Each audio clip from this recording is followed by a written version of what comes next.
Toda a guerra final de One Piece já foi revelada em Dressrosa. O arco de Dressrosa nos deixou todas as pistas do que ainda vai acontecer na história. Mas então, se você quer saber sobre tudo isso e muito mais, então fica aqui comigo, que é isso que eu vou te mostrar agora.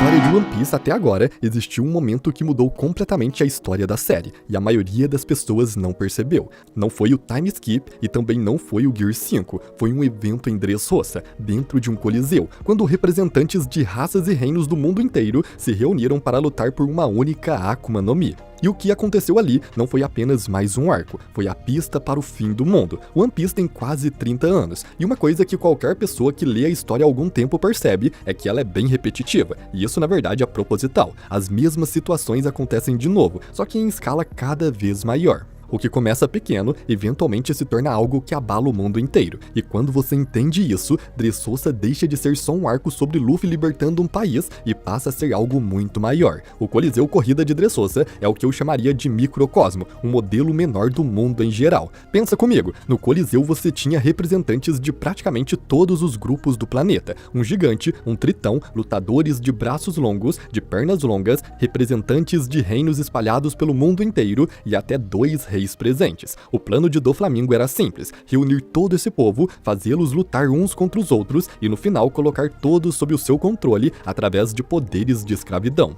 Quem obedecesse vivia bem, quem resistisse virava brinquedo e era apagado da história. E é aqui que a coisa começa a ficar interessante. Sugar, a menina que nunca cresceu, tinha Rob no Mi, uma fruta que transformava pessoas em brinquedos e impunha a elas um contrato. A vítima perdia o livre-arbítrio, e o detalhe mais sinistro é que qualquer pessoa que conhecesse a vítima perdia todas as memórias que tinha dela, como se aquela pessoa nunca tivesse existido. Dressrosa tinha seu próprio século perdido acontecendo em tempo real. E isso não é coincidência. O Oda construiu Dressrosa como um reflexo direto do que Imu fez com o mundo 800 anos atrás. Doflamingo reuniu representantes do mundo inteiro sob contratos que apagavam o livre-arbítrio. Imu fez o mesmo com 19 reinos fundadores do governo mundial, marcando seu domínio com pactos que os colocavam sob seu controle. Em Dressrosa, as memórias do povo foram apagadas quando Doflamingo tomou o poder, assim como a história do século perdido foi apagada do registro do mundo. Oda chegou a desenhar uma cena dos oficiais de Doflamingo se curvando a ele e anos depois desenhou 5 anciãos se curvando diante de Imu, com a mesma composição visual, quase idêntica, no capítulo 782, chamado Campeões do Mal. E é claro que o Oda não fez isso por acidente. Doflamingo foi um prenúncio de Imu em uma escala reduzida. Existe até uma estátua de Kairos no meio de Dressrosa, um herói que ninguém conseguia lembrar porque existia, mas que estava lá como evidência de uma história esquecida. E na verdade ele tinha sido apagado por Sugar, exatamente como os poneglyphs, que são registros de uma verdade que o governo tentou apagar, mas não conseguiu totalmente. E Luffy aparece em Dressrosa vestido como Lucy, parecendo exatamente com a estátua do herói esquecido, da mesma forma que ele aparece no mundo agora, carregando a imagem de Joy Boy e do deus do sol Nika, um deus apagado da história. Imu chegou a confundir Luffy com Joy Boy, e Imu conhecia Joy Boy pessoalmente, mas o paralelo mais interessante está em torno da Mera no Mi, a fruta de Ace. No texto do mural de Elbaf, que funciona como uma espécie de crônica dos mundos anteriores, há uma linha que diz: dentro da terra havia fogo, a humanidade sucumbiu à ganância e tocou o sol proibido. O narrador do Coliseu, o Guts, descreveu a Mera no Mi como a fruta proibida. É uma palavra que raramente aparece em One Piece. Frutas são chamadas de perigosas, amaldiçoadas, até aberrações, mas proibida, isso é diferente. Isso foi um paralelo direto com o Sol Proibido do século perdido, a própria Mother Flame. E a Mera no Mi funcionava como uma Mother Flame em miniatura, uma geração de energia de fogo essencialmente infinita, tanto que Ace chegou a usá-la para desenvolver engenharia, como no seu navio Striker. O mural de Elbaf descreve um dos mundos sendo dominado por uma figura sombria que segura o sol. E o que é o arco de Dressrosa, se não exatamente isso? Uma figura sombria, o Doflamingo, controlando o destino de todos ao redor, segurando a fruta do fogo, enquanto representantes do mundo inteiro chegam até ele para disputá-la. É por isso que o arco inteiro de Dressrosa pode ser lido como uma ilustração literal do mural de Elbaf. Substitua o diabo do mural por Doflamingo, substitua os guerreiros aliados por Luffy e as várias raças que se uniram, substitua as pessoas esquecidas nas trevas pelos escravos brinquedo que ansiavam pela luz do sol. e você tem exatamente a mesma estrutura. E os gladiadores prisioneiros são talvez o detalhe mais negligenciado de todo o arco. Esses homens viviam em masmorras, com membros amputados, tão feridos que Luffy os confundiu com múmias. A condição deles era tão cruel quanto qualquer coisa que os nobres mundiais faziam com seus escravos nas caçadas, inclusive a falsa esperança. Doflamingo dizia a eles: ganhe 1000 batalhas e você será livre. Os nobres mundiais dizem: sobreviva algumas semanas e você será livre. Ambas eram condições impossíveis de cumprir. Ambas tinham o mesmo propósito: fazer a pessoa continuar lutando sem nunca de fato ser liberta. E esses gladiadores também dizem uma coisa a Luffy que ficou guardada na minha cabeça: o que você viu foi o mundo da luz dos vencedores. É exatamente a lógica do governo mundial. Doflamingo dividia o mundo entre obedientes e rebeldes, vencedores e perdedores, e os perdedores ficavam no escuro, literalmente no subterrâneo, esquecidos. É a mesma estrutura que Mu usa para manter o mundo inteiro funcionando há 800 anos. Esses gladiadores rezavam para ser salvos, e o texto do mural de Elbaf diz exatamente isso sobre o primeiro mundo. Os escravizados rezaram, e o Deus do Sol apareceu. Em Dressrosa eles rezavam para que alguém usasse a Mera Mera no Mi para destruir Doflamingo. Eles não sabiam que estavam rezando por um Deus do Sol,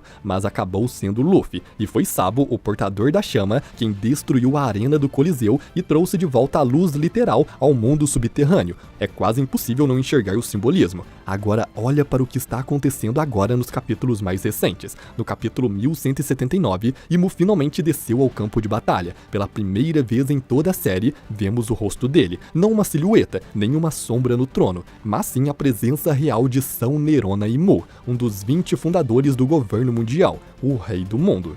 E os detalhes da sua aparição são impossíveis de ignorar. Ele chegou a Elbaf através de um abismo que inundou a ilha inteira com o haki do rei. As árvores e construções ao redor ganharam vida e manifestaram rostos demoníacos. E antes de partir, ele estava ruminando sobre vários eventos: a execução de Roger, o roubo da fruta de Nika por Shanks, o nascimento de Shirahoshi, a existência de Luffy e Barba Negra. Cada um desses eventos como peças de um plano muito mais antigo. Ele disse que tudo isso começou há muito tempo, e que tudo o que está acontecendo era inevitável. Além disso, sua aparência tinha traços lunarianos, como cabelos brancos e pele morena, chifres de gigantes ancestrais, muito possivelmente até mesmo um terceiro olho da tribo dos Três Olhos. É como se Mu carregasse no próprio corpo marcas de múltiplas raças, como se ele fosse um ser que viveu antes da divisão do mundo que conhecemos.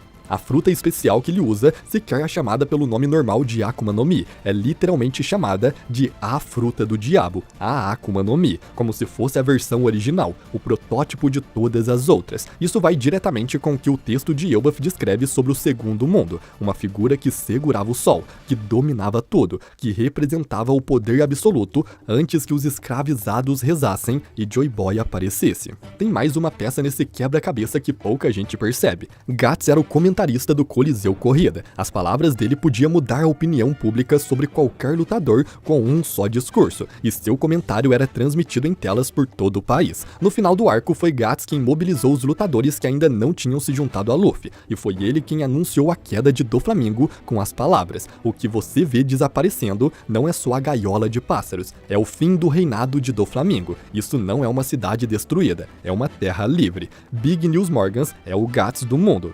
Ele tem o poder de mover a opinião pública de nações inteiras, e assim como Luffy entrou no Coliseu com Guts contra ele e foi aos poucos conquistando sua admiração, Morgans foi sendo impressionado por Luffy ao longo da série. Quando o amanhecer do mundo chegar de verdade, será Morgans quem vai anunciá-lo, quem vai dar o discurso que mobiliza os últimos indecisos. Da mesma forma, o almirante Fugitor estava em Dressrosa e tomou a decisão de apostar em Luffy, e isso nos diz que uma parte significativa dos fuzileiros navais vai fazer o mesmo na guerra final. Não todos, mas o suficiente para mudar o rumo das coisas. E a grande frota do Chapéu de Palha é a prova de que o amanhecer não é uma coisa futura, já começou. Aquela aliança formada depois de Dressrosa, com representantes de raças e reinos diferentes se unindo sob a bandeira do Luffy, é a versão em miniatura da União Mundial que o mural de Elbaf descreve. Tem representantes de praticamente todos os grupos do mundo dentro desta frota. É pequeno ainda, mas está acontecendo. Kairos disse algo muito interessante durante o arco de Dressrosa.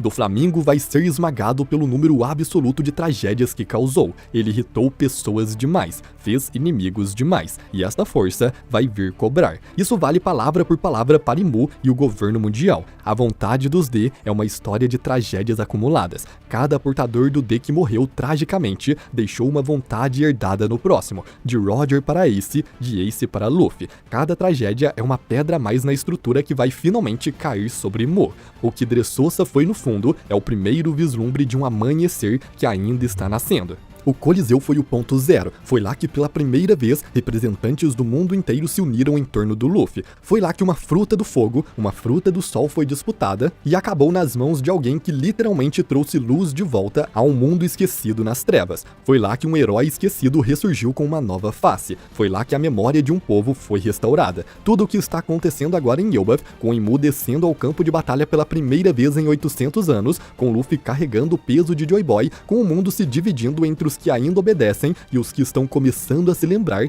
tudo isso é Dressrosa em uma escala muito maior, e isso nos diz o fim de Imu. Assim como Doflamingo criou uma gaiola prendendo todos, e Luffy com vários aliados tiveram que se unir para vencê-lo, será o mesmo contra Imu. Ele prenderá todos, e será a união de todos afetados, como os revolucionários, vários marinheiros, várias raças e ilhas, várias tripulações piratas, todos juntos com Luffy, que colocará um fim de uma vez por todas em Imu e o governo mundial. Mas para vencer Doflamingo, Luffy teve que despertar um novo poder, o Gear 4, e contra Imu isso não será diferente.